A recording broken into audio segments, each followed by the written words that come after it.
Question 9. A stone drops into a pond, creating a circular ripple. The radius of the ripple increases from 0 centimeters at a constant rate of 5 centimeters per second. At what rate is the area enclosed within the ripple increasing when the radius is 15 centimeters?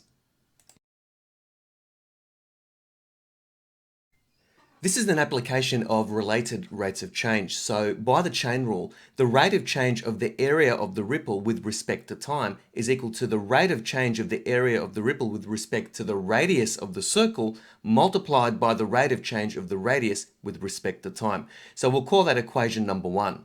Now the area of the circle is given by the formula A equals pi r squared. So dA dr is the derivative of pi r squared with respect to r, which equals 2 pi r. Now dr dt, which is the rate of change of radius with respect to time, is given as 5 centimeters per second. We want to find the value of dA dt when r is equal to 15 centimeters.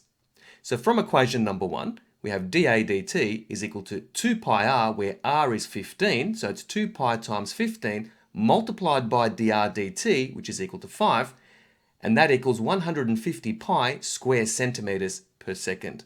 Therefore, the answer is option C.